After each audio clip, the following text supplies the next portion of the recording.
and had fished with him over the weekend, and you were hoping that you just weren't going to find out anything about the details, that or any other cockamamie escapade that he had gotten himself into.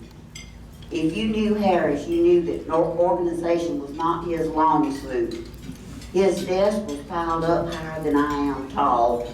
He had everything on there from law books to briefs he was working on, 6-month-old telephone messages, half-eaten food, used Kleenexes, and all of the trinkets that he collected if you ever went into his office. So it didn't take me long to realize I was waking up every morning thinking, oh Lord, what have I got myself into? But Harris was one heck of a human being. You all have your Harris stories, and I'm not going to go through those today. If you ever knew Harris, you would never forget him. If you never knew him, you missed something. He was at the same time one of the most complex and diverse people I've ever known, or that you would ever meet, and at the same time the most regular guy that ever lived, and at the other times one of the most brilliant people that I have ever known. He had the most broad and contradictory interests. He loved classical music. He took up this Irish folk dancing one time. I mean, you know, he had no rhythm and he wasn't any good at it, but he just didn't care. He loved B.B. King. He bought him a violin one time and was going to try to learn how to play that, which was a total disaster. He was the only person I ever knew who played golf in wingtip shoes. He always ate at Blimpie's and wanted extra onions, extra oregano, and extra everything, and he came back to the office with this unmistakable odor that trailed him.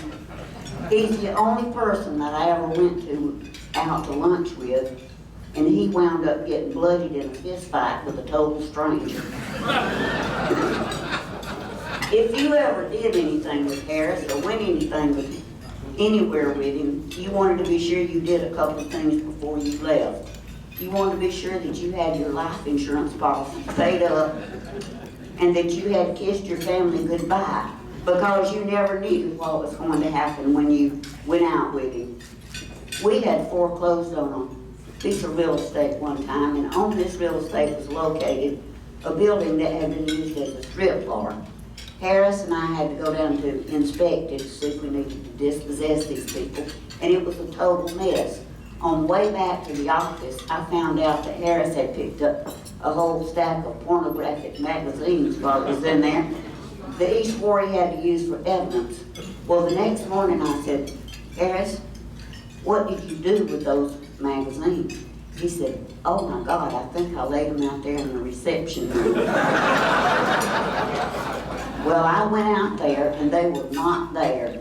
So I don't know what happened to them, but I'm hoping no client got them. Make no mistake though, although Harris was a real character in the best sense of the word, he had a charisma that you just could not teach to someone. One of the smartest people I've ever known. You could not find a better person or example than Harris.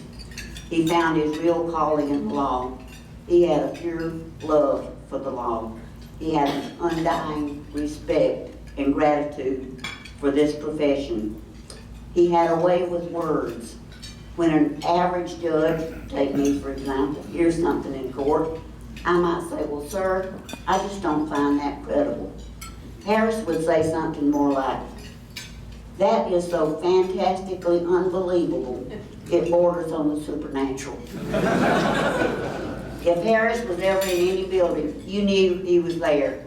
You could not miss his raucous, infectious from the gut laughter, and sometimes a very irreverent demeanor. He was truly one of a kind. We remember him for enhancing our lives in so many ways.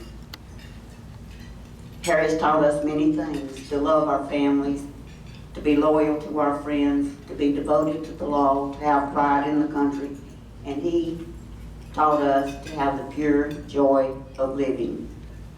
It's fitting that we institutionally today remember Harris, as well as all of our other deceased members who have helped this Bar Association to become the real powerhouse that it is today. my wish for you and the example that Harris set would be to honor and respect this profession. Be proud that you are a lawyer. Love your life.